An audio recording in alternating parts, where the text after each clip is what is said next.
Nous allons donc parler de ce livre qui risque de beaucoup faire parler, Les Juges et l'Assassin de Gérard Davet et Fabrice Lhomme, les deux journalistes du Monde. On a des révélations dingues sur la période Covid-19, on a des bombes qui sont sorties dans ce livre et j'aurai un énorme coup de gueule à vous proposer à la fin parce que vous verrez. Taisez-vous. En 2018, porte-parole du gouvernement. Ce que vous venez de faire, c'est super.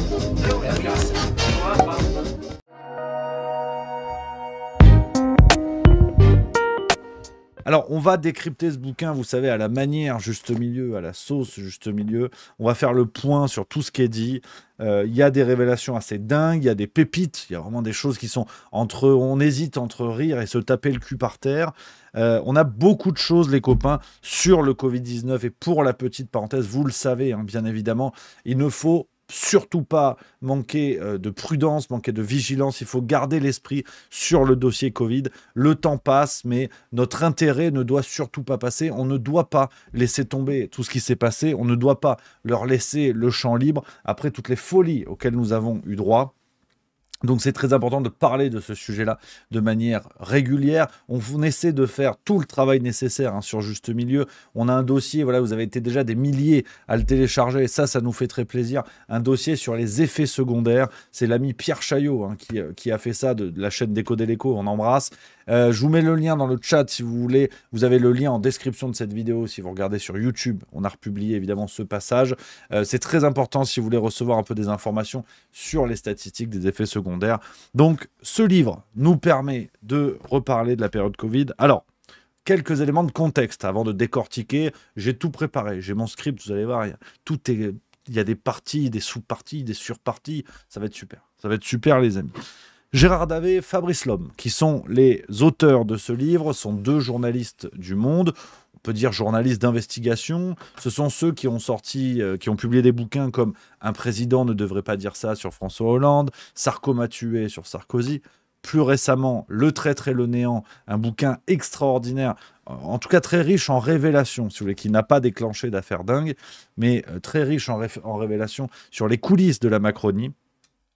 Et les deux journalistes sont donc revenus avec Les Juges et l'Assassin, un bouquin sur les coulisses du Covid, c'est-à-dire sur les premiers mois de la gestion Covid-19, les premiers scandales, les premières contradictions et ces poursuites de la Cour de justice de la République à l'encontre de plusieurs personnalités politiques qui étaient aux manettes au début du Covid, à savoir Édouard Philippe, Agnès Buzyn, Olivier Véran et quelques autres. Alors, ce bouquin, il faut donner quelques éléments, un peu le contexte de l'ouvrage. Ce que nous expliquent les auteurs, c'est qu'ils se sont concentrés sur l'enquête de la Cour de justice de la République, une enquête assez dingue, assez dense. Et les deux auteurs nous expliquent qu'ils ont été approchés, alors qu'ils faisaient quelques articles d'enquête pour Le Monde au début de l'année 2020. Ils ont été approchés par une source dont le nom n'est pas donné, la protection des sources qui est à la base du journalisme. Et cette source leur a permis de mettre la main sur l'intégralité quasiment du dossier d'enquête de la Cour de justice de la République. On parle d'environ 1 million de pages. On a les SMS, les mails qui ont été échangés, des notes qui ont fuité de membres du gouvernement, bref, tout le dossier d'enquête de la Cour de justice de la République, en très grande partie. Alors, on a, si vous voulez, sur la Cour de justice de la République, il faut donner quand même quelques éléments qui sont importants pour comprendre ce dont on parle. Vous le savez, la Cour de justice de la République est une sorte de Pascal le grand frère pour les ministres, la seule autorité judiciaire en France habilitée à poursuivre des personnalités politiques, même si cela se fait dans un contexte curieux, voilà, hein, qui est quand même assez curieux. Je vous explique ce que lisent les auteurs. T'as vu, j'ai tout surligné, j'ai tout bricolé, j'ai tout machin. Les auteurs nous disent... La Cour de justice de la République, créée en 1993, se distingue par son opacité structurelle. Ainsi, contrairement aux juridictions de droit commun, la CJR n'autorise aucune constitution de partie civile. Concrètement, même si cela peut sembler aberrant et injuste, les plaignants, en l'occurrence les victimes et leurs proches, pas plus que leurs avocats, n'ont accès à la procédure, comme s'il fallait s'assurer que jamais personne ne sache ce qu'il se trame dans les alcôves du pouvoir lorsqu'il est soupçonné d'avoir fauté. Donc, voilà ce qu'est aussi la Cour de justice de la République. Il faut quand même le rappeler.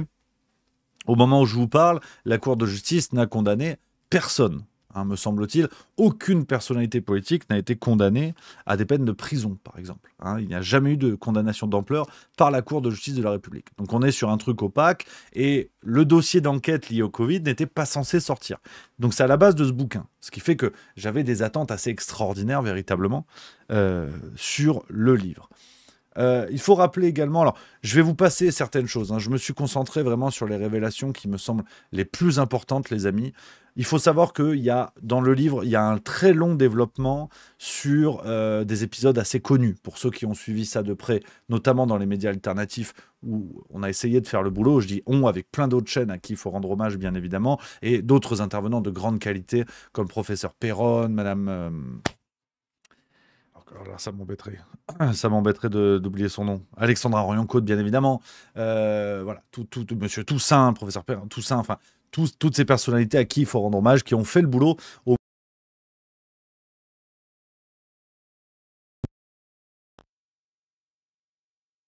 On sort les infos en 2025, bon. Mais au moins c'est fait, hein. Vieux motard que jamais, comme disait Coluche.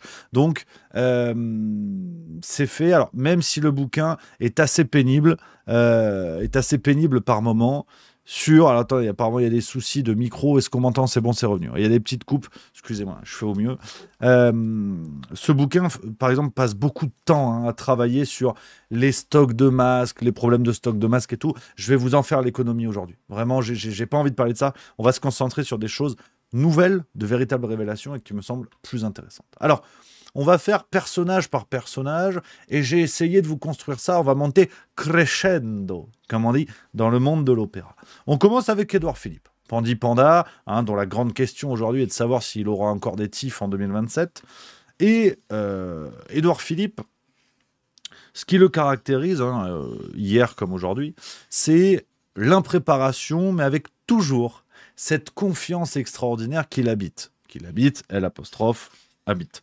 Page 36. Je vous donne les références si jamais vous lisez le bouquin, vous savez de quoi je parle. Page 36, on est invité dans les coulisses, hein, et avec à l'appui toutes les notes qui ont été récoltées et qui sont le dossier, ce que je vous expliquais au début. On est invité dans un conseil des ministres qui a lieu le 6 janvier 2020.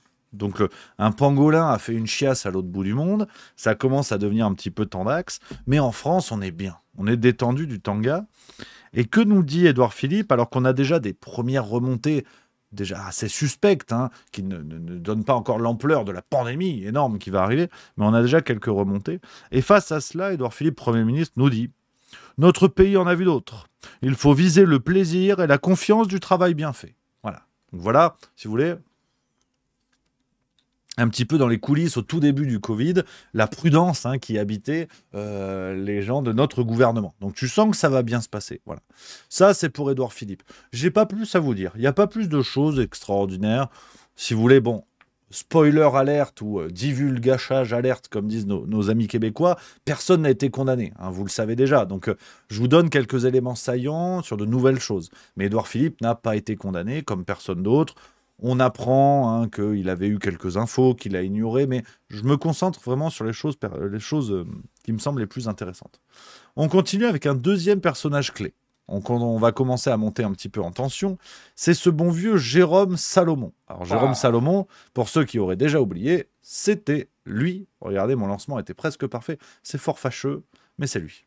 En France, nous avons passé le cap des 100 000 cas confirmés de Covid-19 et Santé publique France décompte donc 103 573 cas, soit 5 497 de plus qu'hier. Voilà, donc vous vous rappelez, hein, Jérôme Salomon, directeur général de la santé, qui était en charge, hein, de cette espèce de tiercé macabre tous les soirs à la télévision pour évidemment créer un sentiment de peur auprès des gens et tous les soirs dire on a eu 100 morts, 120, 130, un décompte qui d'ailleurs avait une crédibilité qui a rapidement été entamée. On se rappelle des révélations de Libération tout début 2020 qui avait expliqué que le décompte ne prenait pas en compte les morts dans les EHPAD, par exemple, dans un premier temps. Donc c'était absolument n'importe quoi. L'idée était juste de faire peur aux gens avec un décompte qui n'était absolument pas mis en perspective. Quand vous disiez il y a eu 40 morts, en vérité c'était pas grave parce que par rapport à une journée moyenne en France, c'était pas du tout extraordinaire. Donc ce monsieur Jérôme Salomon, vous vous rappelez un peu le croque-mort de Lucky Luke, On apprend, page 52, par exemple, hein, on continue à monter crescendo. On apprend son entente un peu secrète avec Agnès Buzyn. À l'époque, ministre de la Santé, Tata Agnès, restez bien parce que le gros de la vidéo est sur Agnès. Vraiment, j'ai appris des trucs, j'avais envie de chialer ce matin. Véritablement. Ah, je pensais que c'était la sœur des frères Dalton, mais on est plus loin que ça. Vraiment, Agnès, elle est à la fin. Dans le crescendo, elle est à la fin. Et on apprend, donc on est le 24 janvier 2020, je vous lis, invité sur RMC, Salomon se veut rassurant, y compris auprès de sa ministre. En sortant des studios de la radio, il débriefe son interview auprès de Buzyn par SMS. Là, on a vraiment l'extrait des SMS, je peux vous montrer, ça ressemble à ça. Attendez, tac, voilà, ça ressemble à ça. Pas d'inquiétude sur les masques, 65 millions adultes et 33 millions pédiatriques disponibles. Je viens de passer avec Bourdin, dit Salomon. Ok, tu as dû être excellent comme d'habitude, répond Buzyn. Et Salomon répond « J'espère ». Ensuite, les journalistes nous disent « Salomon conclut l'échange par cette remarque tout sauf anodine.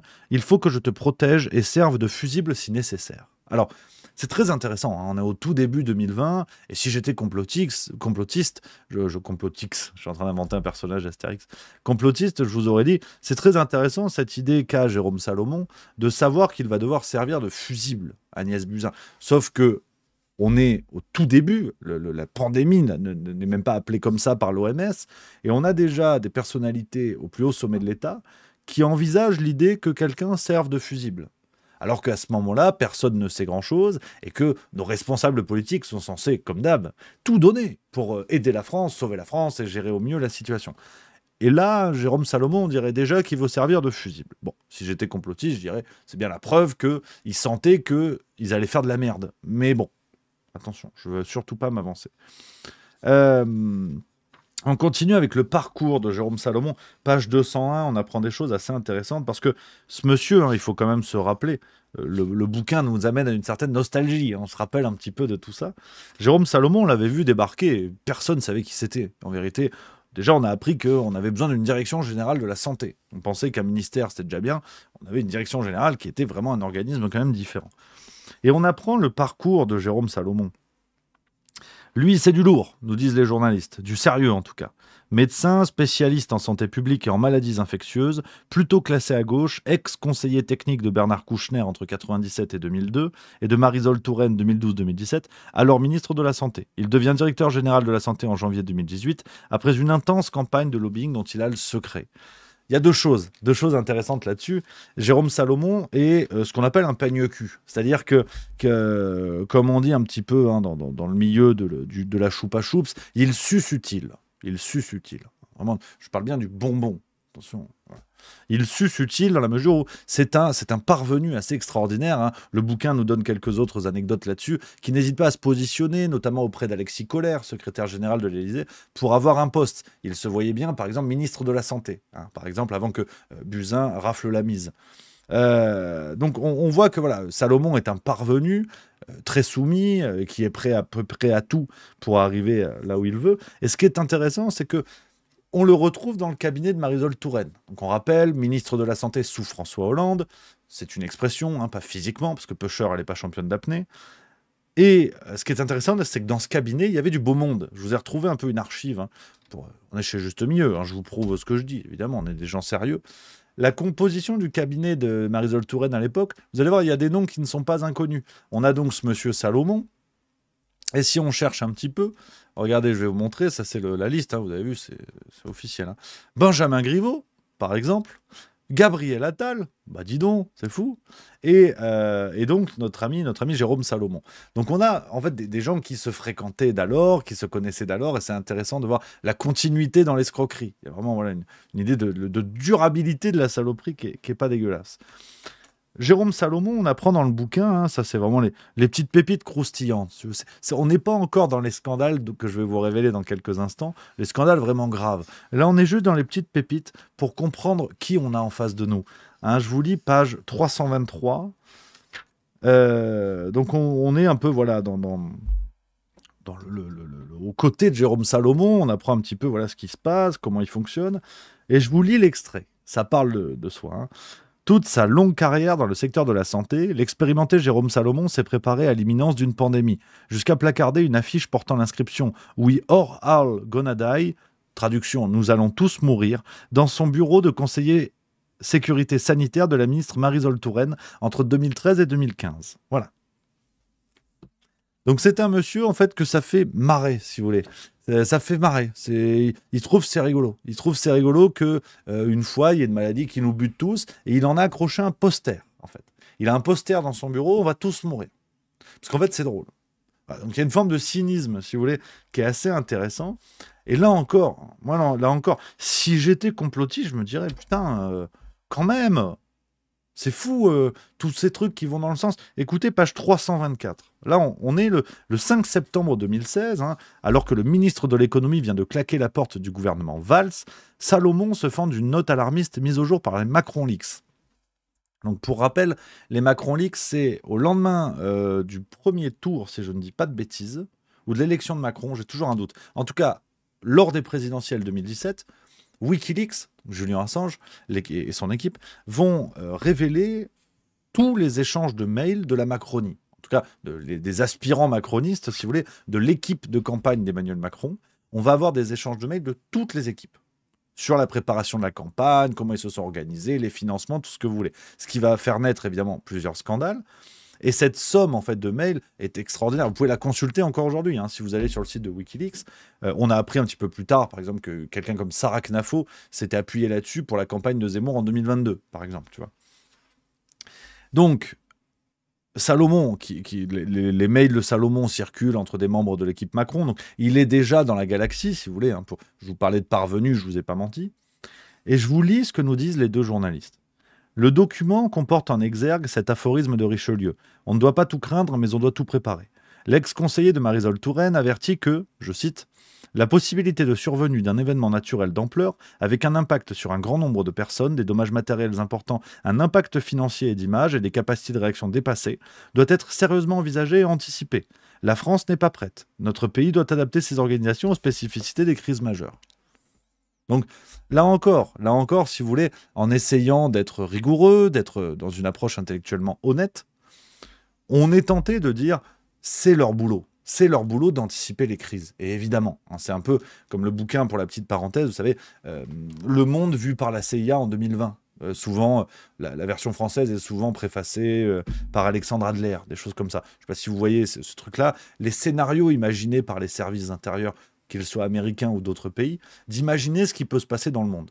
On est tenté de se dire, c'est leur boulot. Donc, si vous voulez, il y a une approche complotiste qui va dire, haha, comme par hasard, et une approche qui me semble peut-être plus lucide, qui est de dire, ils sont payés pour ça. Imaginez des scénarios où tout part en cacahuète. Mais là, il y a quand même une phrase qui est cruciale. Dans ce que dit Jérôme Salomon, en 2016, il parle du risque d'un impact financier et d'image et des capacités de réaction dépassées. Donc, ce qui m'étonne, c'est que... Et la France n'est pas prête, c'est aussi ça. Ce qui m'étonne, c'est qu'il est tout à fait conscient que rien n'est en place, que ça va partir en cacahuète, un impact financier et d'image, on est sur des dommages qui n'ont plus rien à voir avec la santé, et ça passe. Et ça, c'est en 2016, soit 4 ans environ, un peu moins, enfin 3 ans, un peu plus de 3 ans, avant l'arrivée du Covid-19. Donc là, on est sur la partie Jérôme Salomon. Lui non plus, évidemment, ne sera jamais poursuivi, n'a jamais été poursuivi. On continue avec Olivier Véran. Je vous l'ai dit, on monte à un crescendo, on se fait tous les personnages évoqués. Là encore, lui n'est pas poursuivi. On n'apprend pas grand-chose sur lui, si ce n'est un page 72, une fois de plus. Je vais vous lire, c'est pas très croustillant. Vraiment, vous pouvez remonter vos braguettes. C'est pas ouf. Alors que nous sommes le 16 février 2020, le Covid commence à faire parler, ça s'installe. Et la question de la tenue des municipales se pose. Et on a retrouvé une note dans le dossier de la CJR qui nous dit « Olivier Véran écrit cela, hors de question d'annuler les élections municipales. » Voilà. Donc après, on nous a justifié ça avec des arguments scientifiques, mais non. non. Évidemment, c'était déjà acté, si vous voulez. Argument ou pas argument, c'était déjà acté. Et évidemment, aujourd'hui, personne ne sait et aucune étude n'a été menée curieusement pour savoir combien de morts nous pouvons imputer à la tenue du premier tour des municipales 2020.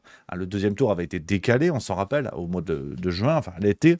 Et c'est intéressant parce que Véran, là, nous dit hors de question, machin et tout.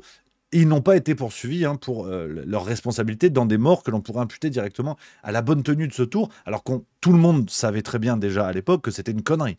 D'enfermer des gens dans des isoloirs, dans des bureaux de vote, c'était évidemment une connerie. Mais ils l'ont fait. Et pas de condamnation pour Olivier Véran. C'est un peu le fil rouge de cette vidéo avec tout ce que je vais vous lire. Il n'y a pas de condamnation sur tout ça. Sinon, c'est pas marrant. Sinon, on s'amuse pas. Et là, on est là pour s'amuser. Donc, c'est quand même le plus important. On continue. Avec un autre personnage, ça commence à se corser un peu. Sibeth Ndiaye. Sibeth Ndiaye, je vais vous remontrer la séquence quand même, parce que c'est toujours un plaisir. Sibeth Ndiaye, donc porte-parole du gouvernement. Rendez-vous compte. Qui nous avait dit ceci. Alors, j'ai la petite séquence sur les réseaux. Il y a sûrement un montage rigolo. Non, mais là, vous êtes ridicule. Oui. Ridicule TV, en plus, j'aime bien, ils font des trucs sympas sur YouTube. Je crois qu'on ne peut pas dire qu'il y a eu un défaut d'anticipation de cette crise, bien au contraire. Les risques de cas secondaires autour d'un cas important. Tout ça, vous en rappelez, bref, Sibeth Ndiaye, qui nous avait dit « Le masque n'est pas utile en population générale. D'ailleurs, moi-même, je ne sais pas mettre un masque. » Voilà.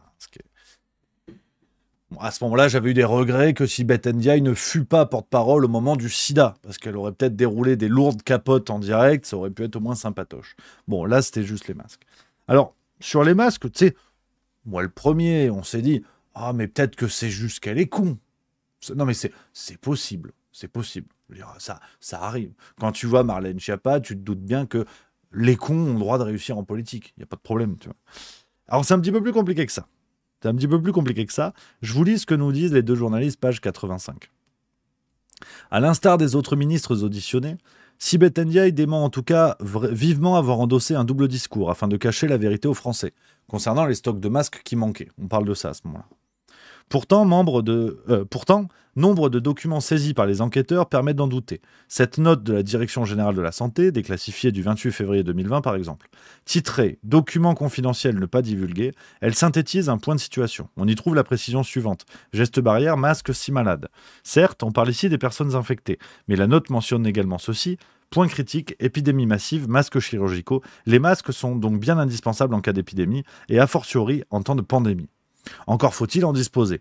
Abandonnant sa réserve habituelle, la patronne de Santé publique France, Geneviève Chesne, qui a été entendue par la Cour de justice de la République, l'affirmera au magistrat. S'il y avait eu pléthore de masques, la décision aurait pu être différente et préconiser le port du masque en population générale. En d'autres termes, l'exécutif, par la voix de Sibeth Ndiaye, n'aurait à l'époque pas déconseillé le port du masque parce qu'il était inutile, mais parce qu'il n'y avait plus d'en stock. Voilà. Au moins, c'est clair. On le savait. C'est pour ça que je t'ai dit, là, on n'est pas encore dans le croustillant. On le savait. Mais au moins, c'est clair. Là, c'est des journalistes du Monde. Bon, moi, ça c'est la vérité officielle. Là, c'est évidemment sérieux. Éminemment sérieux, j'ai même envie de te dire. Donc, on avance. On avance un petit peu, les copains. Et là, je vous dis, sur Sibeth Ndiaye, pas plus. Elle est recasée aujourd'hui chez Adecco, si je dis pas de conneries. Tout va bien, et puis évidemment, on l'embrasse. Là, on arrive à un personnage. Là, ça commence à être pas mal. Commencez à sortir les chips et la bière. Là, on commence à être pas mal. Professeur Raoult. Ça y est, on y est. Et on a la première bombe. La première bombe que je voulais évoquer avec vous, les amis, page 303. Une fois de plus, je vous donne les repères, c'est pour ceux qui veulent vérifier. Page 303, là, on apprend quelque chose de très, très intéressant. On rappelle des éléments de contexte. Le professeur Raoult est donc ce personnage curieux qui arrive assez rapidement dans les médias, avec un discours qui détonne. Mais il faut rappeler qu'au départ, le gouvernement ne le voit pas du tout d'un mauvais œil. Le professeur Raoult est nommé dans le conseil scientifique dans un premier temps. Il en claque la porte parce qu'il voit bien que autour de la table, c'est du copinage et qu'il y a des gens remplis de conflits d'intérêts, donc il se sauve. Mais le gouvernement ne le lâche pas comme ça. Macron sera à Marseille pour le rencontrer. On se rappelle de ça. Mais ce que j'ai découvert, pourtant, vous connaissez votre serviteur, j'ai suivi le dossier. J'ai essayé de suivre le dossier. Et ce que j'ai découvert, et ce sont des pièces que l'on retrouve dans le dossier de la Cour de justice de la République, c'est que Véran et Raoult étaient en contact au début du Covid et s'échangeaient des SMS qui ne vont pas du tout dans le sens du discours politique qui nous a été révélé. Je vous lis le passage, page 303. Le professeur Raoult et sa fameuse molécule, donc l'hydroxychloroquine, semblent avoir enfin l'oreille des autorités sanitaires et même du ministre lui-même. La preuve, le 28 février, Véran le sollicite en ces termes « Où en es-tu du protocole chloroquine ? Un truc rédigé ? » Point d'interrogation. Avant d'ajouter, je veux pouvoir annoncer ce soir qu'un protocole démarre dans les prochaines heures à Marseille. Donc, ce qui est intéressant, c'est que à ce moment-là, on apprend que Olivier Véran, donc ministre de la Santé, ne rejette pas du tout l'hydroxychloroquine comme tout le monde l'a rejeté après. Parce que si c'était dangereux un mois plus tard, c'est que ça l'était un mois avant. Tu vois, pourquoi Véran lui demande un protocole sur un truc qui tue des gens ? Hydroxychloroquine, paraît-il que c'est aussi dangereux que la bombe atomique. Donc ils ont dit vraiment c'est kiff-kiff. Donc là, on commence à rentrer dans des détails croustillants. De gens, en fait, au gouvernement qui n'avaient pas du tout la détestation de l'hydroxychloroquine comme on a voulu nous le faire croire après. Et ça ne s'arrête pas là, ça continue, parce qu'on voit bien que Véran ne se méfie pas du tout. Et il y a un échange, et c'est à partir de là, si vous voulez, que ça va craquer entre les deux hommes. Comment Raoult et Véran, comment les relations se sont distendues, dans la mesure où, au départ, semble-t-il, tout allait bien. Je vous lis, page 304. Le 26 mars, Raoult jubile. « Bravo pour ton décret », écrit-il à Olivier Véran, qui vient d'autoriser la prescription d'hydroxychloroquine aux cas graves. Mais l'euphorie est de courte durée. Dès le lendemain, le professeur doit déchanter. « Qu'est-ce qui se passe ? On repart en arrière et les pharmacies ne délivrent pas nos ordonnances », s'emporte-t-il. « Le décret, je te l'ai dit hier, autorise les équipes hospitalières en collégialité à prescrire le traitement aux patients hospitalisés », répond le ministre. Réplique immédiate de Raoult Furibard. « Ce que tu valides est une atteinte profonde à la liberté de prescription pour un traitement recommandé dans 10 pays au monde. C'est devenu délirant, laissez-nous travailler. » Il se fait même menaçant. « Je vais devoir intervenir publiquement si ceci n'est pas corrigé. » Légèrement inquiet, Véran gagne du temps. « Je t'appelle dans la journée, on s'en parle. » Tente-t-il de déminer. « Il le faut, car là je suis décidé à faire une conférence de presse, insiste Raoult. » Le 27 mai, la prescription du médicament promu par l'épidémiologiste marseillais est finalement interdite par le gouvernement. Pas de quoi dissuader Olivier Véran de poursuivre ses échanges cordiaux avec le plus en plus décrié chef de l'UHU Méditerranée. Le 27 août 2020, le ministre de la Santé lui écrit encore « Je te vois cet après-midi en cellule de crise, ça me fait plaisir ». Pas étonnant du coup que lorsque les juges demandent à Raoult quelle est d'après lui la différence entre Madame Buzyn et M. Véran dans la gestion de crise, il s'empresse de répondre « Véran a fait mieux que Buzyn sur les tests ». Donc là, c'est intéressant. Parce qu'on se rappelle que Raoult est radioactif et qu'il l'était depuis le début. Ils avaient bien cerné que c'était un charlatan. Alors qu'au départ, Véran échange avec lui et tout va bien. Il lui demande il lui demande même comment on peut avoir un protocole sur l'hydroxychloroquine. Donc là, c'est intéressant. Là, on voit bien que ça soulève un autre lièvre sur une autre théorie du complot qui est l'interdiction de prescription de l'hydroxychloroquine. Rappelez-vous, ce papier signé sous Agnès Buzyn qui fait changer de classe de médicament la chloroquine et finalement on ne peut plus l'obtenir aussi facilement. Et pourtant on a, sur ce truc très dangereux, Buzyn nous aura dit après si elle l'a fait c'est parce que c'était super dangereux, on a Véran qui demande un protocole à Raoult. Donc qu'en est-il encore de cette théorie du complot qui semble, qui prend un coup dans l'aile, là-dessus. Ça c'est pour Raoult mais on va y revenir dans quelques instants. Là on rentre dans le dur. Les amis, la partie sur Agnès Buzyn. Et vraiment, là, j'étais sur le cul. C'est pour ça que ce bouquin m'a captivé et que je l'ai dévoré ce matin sur le début de ma journée de boulot. Je voulais absolument vous en parler ce soir. La partie sur Agnès Buzyn, là, on comprend à qui on a affaire.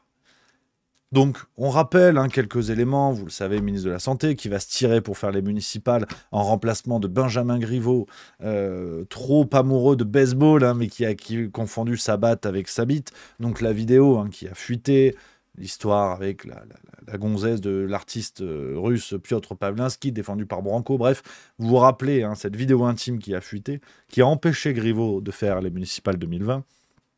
Est remplacée au pied levé par Agnès Buzyn. Dans le bouquin, on apprend qu'Agnès Buzyn est hautement volontaire et qu'elle brigue véritablement la mairie de Paris et qu'elle n'a pas été forcée, en tout cas dans les premiers temps. Un mystère demeure sur, à partir du moment où le Covid arrive, Agnès Buzyn qui semble vouloir lutter, vouloir être en première ligne, mais Griveaux partant, semble-t-il que Macron aurait vraiment tranché pour que Buzyn prenne le poste. Bon, ça reste de la petite politique politicienne. Mais on rentre dans les trucs intéressants. On apprend déjà, par exemple, ce que Buzyn a dit à bien des gens, et notamment devant la Cour de justice de la République. Elle explique que 25 décembre 2019, elle est en vacances en Corse, et on nous dit, page 31, « Tout serait parfait, n'était-ce cet étrange virus apparu en Chine qu'elle assure avoir découvert depuis son lieu de villégiature sur un blog. » Donc Agnès Buzyn se défend en disant qu'elle en a entendu parler avant tout le monde du Covid sur un blog. Alors, les journalistes nous disent après que dans aucun document de la Cour de justice de la République, le nom du blog n'est donné. Voilà, on ne sait pas. Peut-être c'est mimi-pâtisserie du 32.skyblog.com, on ne sait pas. Peut-être que ce blog n'existe pas. Si j'étais complotiste, je dirais peut-être. Mais bon, moi, je ne sais pas. Donc là, je lis. Hein. Je lis, je vous propose. Hein. J'ai tout lu. Hein. Donc ça, c'est pour l'échauffement. Mais là, on y va. Là, on y va plein gaz parce que ce qui est bien avec Agnès Buzyn, on se doute que c'est une menteuse, on sait que c'est une opportuniste, mais on ne savait pas que c'était vraiment une méchante. Ah, une vilaine. Ouh, la vilaine. Ouh, la vilaine. Parce que on va comprendre très vite que elle regrette son aventure au municipal, elle n'a pas trop aimé comment ça se passe, et donc elle va dégoupiller. Agnès Buzyn est une sorte de calamity Jane de la picouse. Elle va tirer à vue sur tout le monde. Page 114, je vous lis l'extrait. En pleine schizophrénie, Agnès Buzyn dézingue tous azimuts sur ses nombreux messages. Comme désinhibée, elle vitupère contre le Conseil scientifique et tout particulièrement son président Jean-François Delfraissy ou l'entourage du président de la République, y compris lorsqu'elle s'adresse à Édouard Philippe. Et là, on cite un message. Le conseiller du président de la République et son conseil scientifique sont de la daube, tacle-t-elle. C'est à pleurer de voir qui vous conseille. Et moi, aujourd'hui, je n'ai plus de boulot et dans un mois, peut-être morte. Moi, je trouve ça un peu beaucoup. Après, bon, voilà, je continue. Elle enchaîne. Et te voir en photo sur Instagram avec ce con de Delfraissy me rend vraiment dingue. Je comprends mieux vos décisions. C'est un faiseur, dandy, sans colonne vertébrale. Un autre message. Édouard, écrit-elle encore, vous êtes en dehors de la plaque complètement. Prenez une décision de confinement car nous avons 15 jours de retard. 15 jours en cas de pandémie, c'est une éternité a fortiori dans une France sans masque et sans test. Elle prévient, je ne perds pas mes nerfs, je suis lucide derrière vos décisions, ce sont des gens qui vont mourir. Le discours du président de la République de ce soir est incohérent, faites de la politique et prenez vos responsabilités. Donc, la dame ne lâche pas le morceau. Elle continue à envoyer des messages et nous explique que encore une théorie du complot qui semble valider que Delfraissy est un con. Si c'est Agnès Buzyn qui le dit, moi je lui fais confiance, elle était ministre. Donc moi je le dis, Delfraissy est un con. J'ai une source. C'est officiel, c'est l'ancienne ministre. Donc, qui peut me dire non désormais? Donc Delfraissy est un con. Voilà. Ça au moins c'est bon. Là c'est bon. Mais il n'y a pas que ça, parce que quand je vous dis qu'Agnès Buzyn est une méchante, elle n'a pas aimé ce qui s'est passé. Elle n'a pas aimé perdre son poste au ministère de la Santé. Et là où ça va devenir intéressant, c'est qu'elle se permet même de menacer son ancien entourage. Oui. Écoutez, page 123, ce qu'on nous dit. On a une menace de vengeance, plus une attaque gratuite au professeur Montagnier. Ceux qui l'aiment bien, je vous laisse apprécier. Je lis. Buzyn multiplie les appels au secours, voire plus. Elle écrit à Sibeth Ndiaye, un autre SMS porté au dossier. « Je ne vais pas pouvoir me taire trop longtemps, car je n'ai pas l'intention d'être le bouc émissaire de cette histoire. » Voilà. Donc c'est un fonctionnement mafieux. C'est un fonctionnement mafieux de « si j'ai pas ce que je veux, je balance ». On est vraiment, voilà, tranquille. Je vous lis la suite. Les farfelus sortent de l'ombre, comme Luc Montagnier, ancien prix Nobel en quête de reconnaissance qui suppose que le Covid aurait été fabriqué à partir du virus du sida. Ça, ce sont les deux journalistes qui écrivent ça. Je vais y revenir à la fin de cette séquence, vous inquiétez pas. Autre message de Agnès Buzyn. Il faut confiner les vieux prix Nobel, écrit Yves Lévy, le mari d'Agnès Buzyn, ancien président de l'INSERM. On en a beaucoup parlé. Agnès Buzyn répond « Et tous les cons ». Voilà. Voilà. Montagnier, donc, est prix Nobel. Prix Nobel, elle a dit il est con aussi. Donc tout le monde est con, apparemment. À part Agnès. Agnès, impeccable. Ça, j'ai envie de vous dire, par rapport à ce qui suit, c'est une promenade de santé. Parce que maintenant, on rentre, si vous voulez, dans ce qui, normalement, devrait valoir une condamnation. Et devrait valoir peut-être la cour martiale à ces gens-là. Et en tout cas, on a des révélations qui nous montrent, désormais, avec ce que je vais vous dire, que la France est définitivement une forme de dictature judiciaire, si vous voulez, qui juge ce qu'elle veut. Alors qu'elle a des scandales sous les yeux, qui devraient être jugés et condamnés. Je vous lis ce que j'ai appris, véritablement. Et là, ça fait partie des bombes qu'il y a dans ce bouquin, et qui, à mon avis, vous en entendrez pas parler dans les journaux. Voilà. Donc, Juste Milieu fait le taf. N'hésitez pas à mettre en commentaire de cette vidéo, dès que ce que je vous dis là sort dans les journaux. Voilà. Ça me ferait plaisir, j'espère quand même, mais sinon, ce serait trop gros. Mais bon, on sait jamais. Je vous lis ce qu'on apprend, page 131. Parce que vous le savez, Agnès Buzyn est poursuivie par la Cour de justice de la République qui va vouloir l'entendre. Mais avant cela, on a des commissions d'enquête parlementaires. et notamment du côté de l'Assemblée nationale. Il y a une commission d'enquête qui se met en place. Tu vois, je vous lis, hein, par exemple, ce qu'on a... Attendez, que je reste dans l'ordre de... Voilà, oui, c'est ça, page 131, 130, 131, on est là. Dans cette commission d'enquête, beaucoup de personnalités vont être entendues. On est en juin 2020 à ce moment-là. Raoult lui-même, le professeur Raoult, va être entendu. Voilà. Et qu'est-ce qui va se passer, hein, parce qu'on est dans une démocratie. Je veux dire, Agnès Buzyn, elle a été blanchie, hein, par la Cour de justice de la République. Les poursuites ont été levées, donc c'est qu'il y a des bonnes raisons. Je vous lis page 130 ce que Agnès Buzyn a fait au moment de l'audition du professeur Raoult devant une commission d'enquête parlementaire. Le 24 juin, c'est au tour de Didier Raoult de témoigner devant la mission d'information. Pardon, c'est une mission d'information parlementaire. C'est pas une commission, veuillez m'excuser. Agnès Buzyn n'en rate pas une miette. Elle envoie ce SMS à Brigitte Bourguignon, vice-rapporteur LREM de la mission. Il vous balade. Réponse de la future et éphémère ministère de la Santé. Il est dingue? Oui, réplique Buzyn. Il passe son temps à dire tout et son contraire. Voilà. Donc Agnès Buzyn envoie des SMS à une vice-rapporteure de mission parlementaire. Et ça, c'est bon. Alors, c'est une influence, c'est une ingérence. Mais ça, t'as le droit. Ça, t'as le droit et c'est rien, parce que j'ai mieux. Sinon, c'est pas marrant. Page 131. On apprend que ça va être au tour d'Agnès Buzyn de passer devant cette mission parlementaire le 30 juin. Mais qu'est-ce qui se passe le 29 juin? Ben, je vous le cite, hein, je vous lis. Mieux ou plutôt pire, le médecin enquêteur transmet à Buzyn les questions envisagées pour l'audition du 30 juin. Voilà. Alors, le médecin enquêteur, c'est un certain Julien Borozic, médecin, mais surtout député LREM et membre de la mission d'information. Voilà.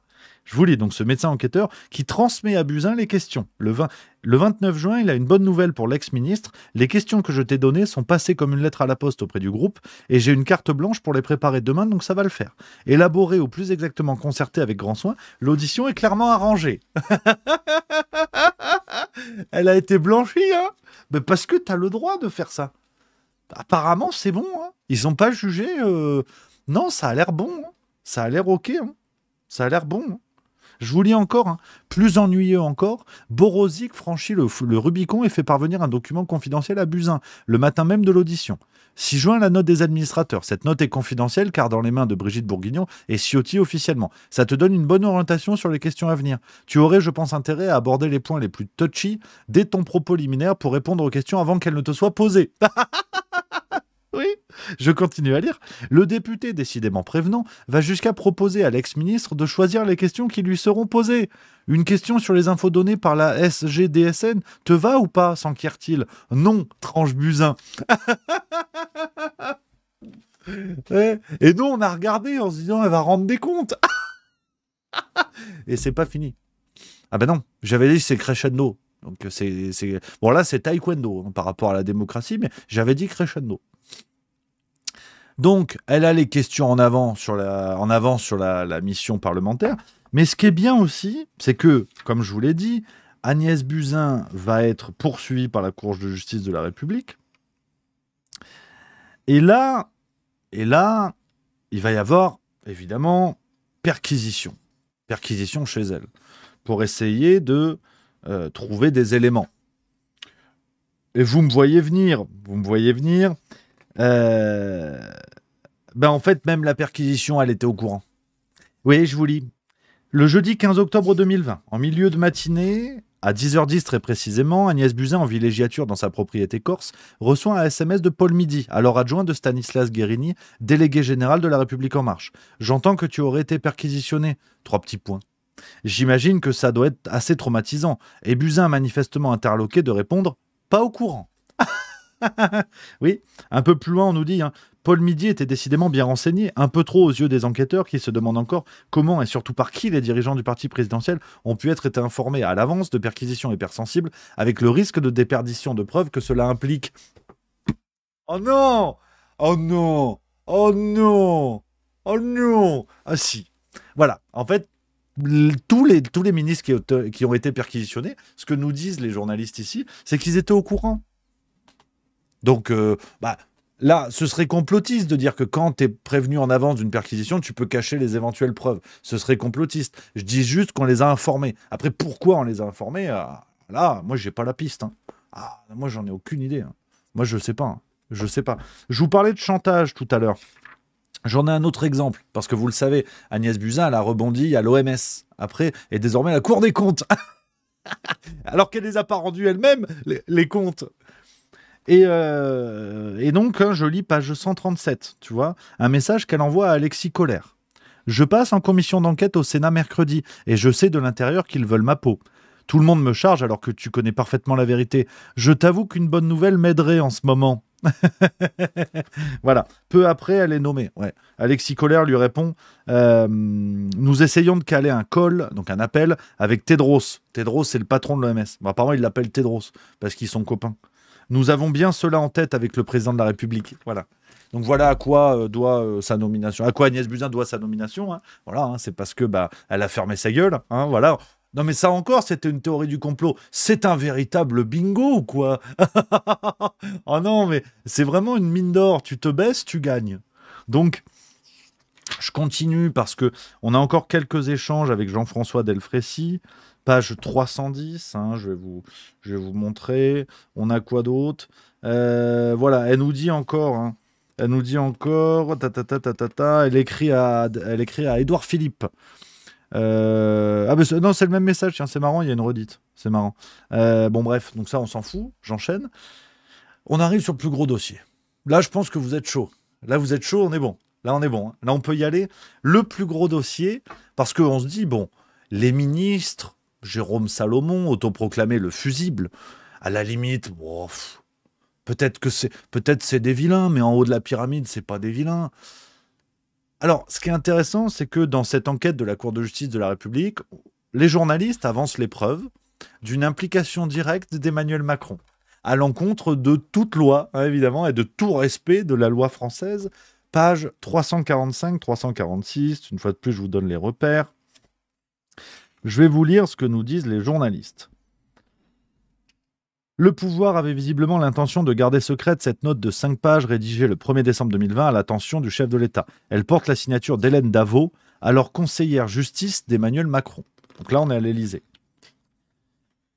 La conseillère de l'Élysée indique d'emblée « Ces analyses se tiennent tout en droit, l'arbitrage est donc éminemment politique. Si étonnant que cela puisse paraître, il revient donc au président de la République de décider si l'État va ou non aider les juges dans leur enquête visant plusieurs de ses ministres. La France est décidément la plus monarchique des républiques. » C'est des journalistes du Monde qui l'écrivent, hein. C'est pas moi, parce qu'on ne me traite pas de complotiste. Hein.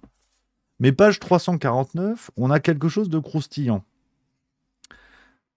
En fait, ce qu'on apprend, ce que nous apprennent les deux journalistes du Monde, c'est que des consignes ont été données à des grosses têtes du pouvoir français, à des grosses têtes de la démocratie française.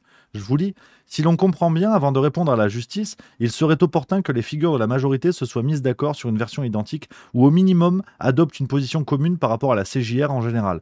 Plutôt choquant, s'agissant de témoins priés comme tout justiciable avant leur audition, de prêter serment de dire toute la vérité, rien que la vérité. Voilà. Donc en fait, ce que nous dit ce livre, c'est que Macron et sa conseillère justice vont avoir en tête d'informer directement des personnes qui pourraient être entendues, à savoir notamment Gérard Larcher, président du Sénat, Yaël Braun-Pivet, présidente de l'Assemblée nationale. Et Macron valide tout à fait ça. Et d'ailleurs, c'est ce qui va se passer. C'est ce qui va se passer. Hein, je vous lis une fois de plus, page 351. En creux, les écrits de la conseillère élyséenne sont révélateurs. Si les collaborateurs du chef de l'État sont obligés de prêter serment, cela signifie que, sauf à risquer d'être poursuivis pour faux témoignages, ils seront contraints de dire la vérité au juge. Perspective manifestement insoutenable, donc mieux vaut qu'ils gardent le silence. Voilà. Voilà. Et il y a un exemple, preuve à l'appui, de personnalité du pouvoir français qui a changé sa version sur demande de Macron. Et cette personne n'est autre que Richard Ferrand. Richard Ferrand, voilà, je vous lis. En effet, la note confidentielle remise le 1er décembre 2020 à Emmanuel Macron par sa conseillère justice, Hélène Davot, contient une petite bombe. On y découvre que le président de l'Assemblée nationale, Richard Ferrand, extrêmement proche d'Emmanuel Macron depuis les débuts de l'aventure En Marche, a soumis à l'Élysée son projet de réponse au juge. Madame Davot allant jusqu'à suggérer dans sa note que ce texte soit retravaillé, suscitant la sidération des magistrats. Concernant le président de l'Assemblée nationale, écrit-elle ainsi au chef de l'État, il me semble que son projet de réponse que je vous joins et qui ne pose pas de problème de principe majeur mériterait d'être retravaillé. Voilà. Ce qui a été fait. Richard Ferrand a bien retravaillé la lettre, c'est tout bon. Voilà. Voilà. Donc ça, c'est l'une des bombes contenues dans ce bouquin. de l'implication directe de Macron pour inciter des personnes entendues ou potentiellement entendables à utiliser les éléments de discours de l'Élysée et à fermer leur gueule. Voilà. Alors, on rappelle dans une situation où tout le monde est innocent. Ils avaient rien à se reprocher. Quand tu es innocent, pourquoi tu fais des trucs de pas innocent à vouloir que tout le monde adopte les versions, au pire de dire des bêtises, au risque de dire des bêtises. Et la preuve, la Cour de justice de la République a dit ça. Alors, on arrive un peu à la conclusion, les amis, et l'analyse que je voulais vous proposer, le coup de gueule, bien évidemment. Parce que on a le sentiment de se dire, tout ça pour ça. Hein. Buzyn, Véran, Philippe, les poursuites ont été levées. Aucun n'a été poursuivi. On a cet exemple assez extraordinaire pour vous dire que le mythe de la justice en France est mort et que l'égalité devant la loi n'existe pas. Page 394. On nous raconte qu'à la fin de ces auditions, il y a eu effectivement 26 ou 27 passages d'audition d'Agnès Buzyn. À la fin, elle a refusé. Elle a refusé de témoigner. On nous dit, voici ce que disent les journalistes, on imagine déjà les images d'une Agnès Buzyn, menotte au poignet, débarquant à la CJR, encadrée par 2 gendarmes. Nul doute que si les membres de la commission d'instruction ont finalement renoncé à cette mesure spectaculaire, à l'évidence disproportionnée, c'est parce qu'ils se doutaient qu'elle leur aurait été vivement reprochée. Cela aurait même fait scandale. Et ce, même si l'article 122 du Code de procédure pénale autorise les juges, selon les cas, à délivrer un mandat de comparution, puis si besoin, un mandat d'amener, voire enfin, un mandat d'arrêt à toute personne ayant refusé de se présenter à leur convocation. Voilà. Donc Agnès Buzyn a refusé, il n'y a pas de problème. Il n'y a pas de problème. Alors, on est tenté de se dire, les amis, tout ça pour ça. Tout ça pour ça. Hein. Après tout, c'est quand même dingue d'écrire un bouquin, de révéler de telles bombes, qui dans bien des pays auraient valu la prison, évidemment. Mais à la fin, on te dit non, tout est bien qui finit bien, ils vécurent heureux et eurent pas d'enfants parce qu'ils sont trop vieux. Et d'ailleurs, et c'est là où on va commencer à rentrer un peu dans le coup de gueule, c'est ce que nous disent les journalistes. Tout ça pour ça. Vraiment, les amis, j'ai eu cette impression, vous savez, de tout ça pour ça. Et ce qui est fort, c'est qu'ils nous le disent là. Je ne sais pas si vous allez le voir, c'est écrit ici. Je ne sais pas si vous voyez là. J'ai mis un petit trait, voilà. Alors, tout ça pour ça. Eux-mêmes, ils l'écrivent. Je vous dis, alors tout ça pour ça. Un non-lieu général annoncé? Oui, précisément. Tout ça pour ça. Et le problème, c'est que ces journalistes, donc messieurs Davé et Lhomme, très sincèrement, j'avais vraiment j'avais foi en eux, soyons clairs. Je trouve qu'ils font un boulot, ils ont fait un boulot assez chouette, assez extraordinaire, notamment avec Le Traître et le Néant, qui est rempli de révélations intéressantes, mais ça m'avait mis la puce à l'oreille sur un truc à l'époque. Mais je me suis dit, Rémi, t'es complotiste, t'es un fâcheux, donc ta gueule, Rémi. Mais là, je crois que le Rémi d'avant avait peut-être un peu raison. Parce que je vais vous lire ce que nous écrivent les journalistes dans leurs conclusions, à la lumière de tout ce qu'ils ont révélé. Si les irresponsables comme Emmanuel Macron avaient cru, irresponsables entre guillemets, avaient cru devoir qualifier les plaignants, ne sont pas ceux que l'on croit, les investigations de la CJR l'ont établi de manière irréfutable. Pour autant, l'irresponsabilité dont l'État français a largement fait preuve en matière sanitaire, et ce depuis de longues années, ne revêt pas forcément de qualification pénale. L'enquête de la CJR a été officiellement clôturée le 28 novembre 2024. Il restait alors au procureur général de la Cour de cassation à prendre ses réquisitions, puis, courant 2025, aux 3 juges à rendre leur ordonnance, sans doute un non-lieu général donc. Ainsi, sauf un vraisemblable coup de théâtre, il n'y aura jamais de procès dans l'affaire du Covid-19, en tout cas pour les ministres. Voilà. Voilà. Alors qu'ils sont conscients qu'ils ont révélé des choses, eux-mêmes te disent que c'est tout à fait scandaleux et que c'est grave. Non. En fait, non. Il n'y aura pas plus. Allez, et on arrive à... En fait, ce qui me pose vraiment problème dans ce livre. Parce que, depuis tout à l'heure, les amis, je vous révèle des choses qui sont scandaleuses, qui sont graves, je le redis, qui, dans bien des pays, auraient valu la prison à des gens. Soyons clairs. Mais, et l'impression que j'avais eue avec les précédents ouvrages de Davé et Lhomme, et c'est encore plus le cas aujourd'hui, c'est qu'on est dans...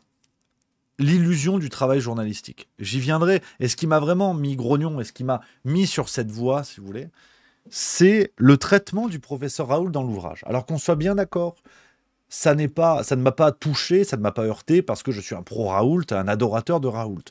Je pense que, et d'ailleurs, son récent recyclage dans le monde de la cosmétique en témoigne de l'opportunisme. Avec le Covid, peut-être y a-t-il vu un opportunisme médiatique, l'attrait des caméras, le plaisir de la lumière. On peut reprocher énormément de choses au professeur Raoult. On doit lui reprocher énormément de choses. On doit reconnaître nombre de ses mérites sur son parcours, sa reconnaissance à l'international. Bref, on est chez juste milieu. Personne n'est parfait, personne n'est parfaitement condamnable, n'est que condamnable. Mais ce qui m'a rendu dingue, dans un livre d'investigation censé être sérieux, où on ne suit pas le discours dominant et tout ça, c'est le traitement du professeur Raoult. Alors, on a un champ lexical, je vous ai noté quelques expressions qu'on retrouve dans l'ouvrage. Fou du roi, personnage sulfureux. Page 299, une fois de plus, allez vérifier, je vous invite à le faire. On nous dit, s'il s'est fourvoyé avec sa molécule supposément providentielle, donc les journalistes nous disent ça alors qu'ils nous expliquent juste avant que Véran avait confiance et qu'il voulait un protocole sur, je cite, cette molécule supposément providentielle. Donc c'est dire à quel point les journalistes ne sont même pas honnêtes vis-à-vis de leur propre travail. Et c'est là où ça m'embête vraiment. Et pardon, oui, c'est cosmétologie, c'est pas cosmétique. Merci dans le rappel. Là où Raoult s'est recyclé. S'il s'est fourvoyé avec sa molécule supposément providentielle, au point de n'être plus soutenu aujourd'hui que par les complotistes de tout poil, ce qui fait du monde, il faut en convenir, l'épidémiologiste reste un témoin fréquentable d'un strict point de vue judiciaire, ce qui n'a pas empêché les magistrats de tenter de conserver leur distance avec ce personnage sulfureux qu'ils n'ont pas ménagé lors des auditions. Page 306, on peut lire ceci. Quant au professeur Raoult, c'est peu dire que son étoile a pâli. Visé par plusieurs plaintes, mis à la retraite par l'IHU, il est aujourd'hui au mieux considéré comme un savant fou, au pire comme un danger public. Dans tous les cas, il est désormais traité comme une brebis galeuse, mise au banc de la communauté scientifique. Personne dit ça. Et regardez ce qu'on entend sur le professeur Delfrécy, ce con, comme dit Agnès Buzyn, tout l'inverse du professeur Delfrécy, ce diplomate de la santé qu'il est devenu, jamais une parole plus haute que l'autre. Voilà. Donc en fait, on est évidemment dans une propagande médiatique classique, malgré l'apparence d'un travail d'investigation. Et là, on rentre dans quelque chose de très malin, de très cynique, avec le travail des journalistes, qui conclut, page 428, on a quand même ce passage, les amis, je vous lis, après je vous proposerai quelques éléments d'analyse. Alors, après avoir consulté tant de documents, pris connaissance de tellement de témoignages, il nous semble pouvoir conclure que la justice a bien fait son travail. Bien sûr, s'agissant de certains points précis, les juges ont parfois échoué. Ils n'ont pas pu, par exemple, établir l'origine exacte du virus, et leurs investigations sur l'introduction du Covid en France ne se sont pas révélées probantes. Ils ne sont pas parvenus non plus à déterminer avec précision le nombre de décès directement liés à la pénurie de masques ou à la tenue des élections municipales. Il leur a été impossible également d'accoler une incrimination pénale à une décision politique, certes tardive, celle de confiner le pays le 17 mars 2020. Voilà. Donc en fait, tous les motifs qui auraient pu amener en prison les responsables politiques de l'époque, l'enquête n'a pas pu travailler dessus. Non. Ils ont travaillé que sur les motifs qui n'entraînaient pas de prison. La preuve, il n'y en a pas eu. Donc, et tous les motifs qui auraient pu, non, c'était pas dans l'enquête. Mais la justice a bien fait son travail. Ah bah oui. Bah attends. Ils ont évité tous les motifs graves, mais c'est bien. Donc ça, c'est un élément de conclusion des journalistes. Donc, qu'est-ce que je voulais vous dire là-dessus? Vers quelle réflexion ça m'a amené, en tout cas, les amis, et ce que je voulais partager avec vous pour terminer cette séquence. On est dans ce que je vous disais tout à l'heure. On est dans, tu vois, j'ai un reflux gastro-œsophagien. On est dans l'illusion du travail journalistique. Et c'est la première fois que j'ai cette impression-là, les amis, à ce point. C'est-à-dire que on a des révélations, on ne peut pas le nier. On a des bombes qui sont sorties, qui sont tout à fait scandaleuses, évidemment. Mais tout ça transpire par toutes les pores la maîtrise, le calibrage des révélations. Parce que, et je me suis farci tout le bouquin, je vous invite à le faire pour ceux que ça intéresse, on parle des stocks de masques, on parle de l'impréparation, on parle de choses comme ça.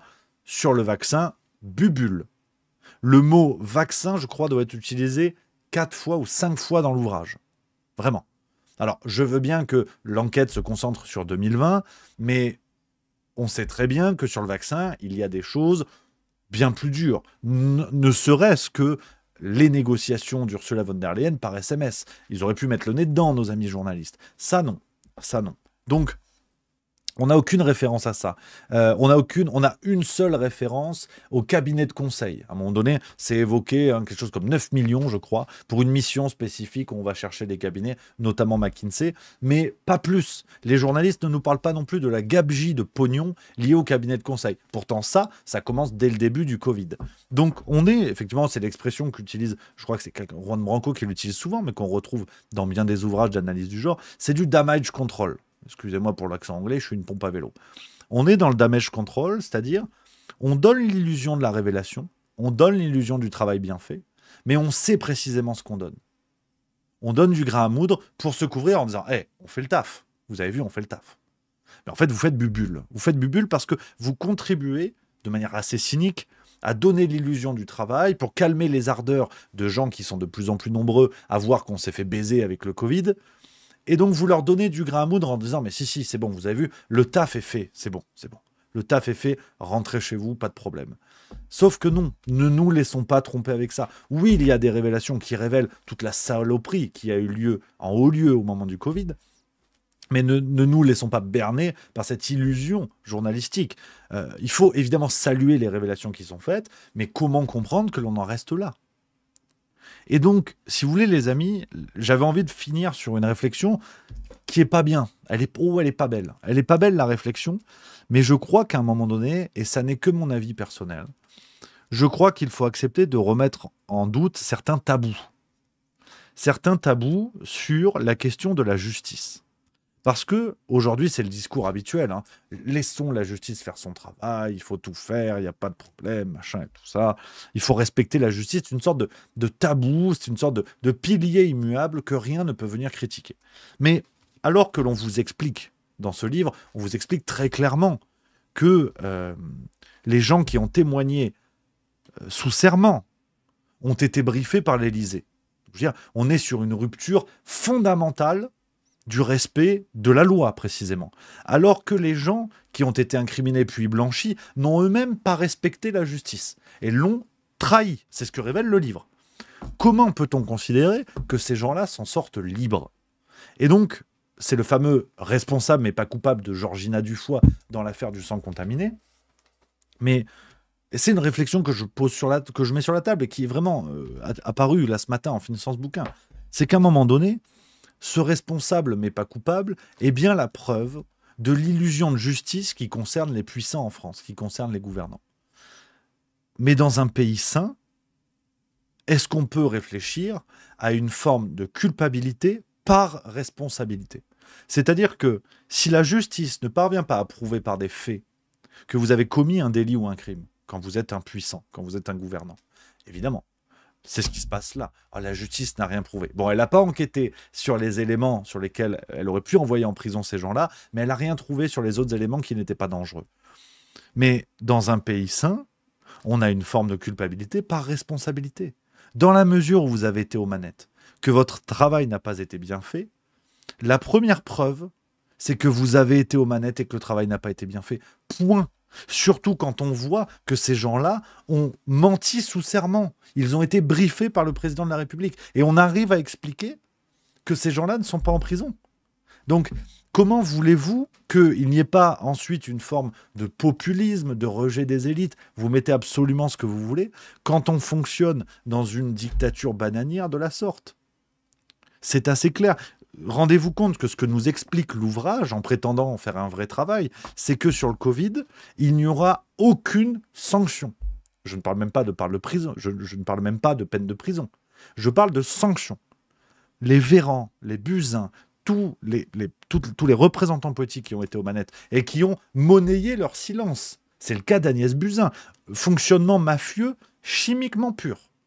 Ces gens-là n'iront pas en prison. Et sous-entendre qu'ils devraient y aller, c'est le début de l'extrême droite, c'est le début du fascisme, c'est le début de la justice. Mais ces gens-là ont menti sous serment, donc ils n'ont pas respecté la justice. Donc évidemment que la décision de justice qui a été rendue, je lui pisse au cul. Pour être à égalité avec ces représentants politiques, on nous explique qu'ils ont menti sous serment. Donc cette décision de justice, en tant que citoyen, je ne la respecte évidemment pas. Donc c'est extraordinaire. C'est vraiment extraordinaire, les amis. Ce livre, qui est à la fois une illusion de journalisme, à la fois une nouvelle preuve de l'impunité de nos élites et de leur capacité à nous dire, vous avez vu, on va agiter devant vous ce qui devrait créer une révolution et vous n'avez rien fait. Vous n'allez rien faire. Parce que vous êtes des clébards. Vous êtes des clébards, vous ne prenez même pas la peine de lire, de lire les preuves qu'on vous met sous les yeux. Et c'est ce que je voulais faire, les amis. Je voulais faire cette vidéo le plus vite possible pour vous montrer qu'ils nous mettent les preuves sous les yeux. Tout est là, tout est là. Les partis d'opposition peuvent lire ça et peuvent saisir, peuvent faire des procédures en destitution. Et ils ne le feront pas. Ils ne le feront pas. Et c'est pour ça que des guignols comme moi sont là pour vous dire, ils nous mettent les preuves sous les yeux, je vais perdre mon temps, je vais les lire et je vais vous les raconter. Pour expliquer que de Mélenchon à Le Pen, si rien n'est fait malgré ça, c'est que ce sont des ordures, ce sont des escrocs en fait, tout bonnement. Parce que ça vaut une procédure en destitution. Un président de la République qui a donné des éléments de langage à des gens qui devaient témoigner sous serment concernant le Covid, pour cacher des choses. Qu'est-ce que vous voulez de plus? Donc désormais, une fois de plus, j'attends de nos partis d'opposition, quels qu'ils soient, de l'extrême gauche à l'extrême droite, je tirerai mon chapeau, j'en parlerai dans Juste Milieu, et j'applaudirai le moindre représentant politique qui s'engagera dans cette démarche, de visibiliser ça et de dire nous devons virer ces ordures qui sont au pouvoir. Et s'ils ne le font pas, c'est de la complicité. C'est pas plus simple, c'est pas plus compliqué que ça. Donc voilà les amis ce que je voulais vous dire. Les juges et l'assassin, Davé et l'homme, c'est en librairie. Le boulot est fait. J'espère que cette séquence vous a plu les amis.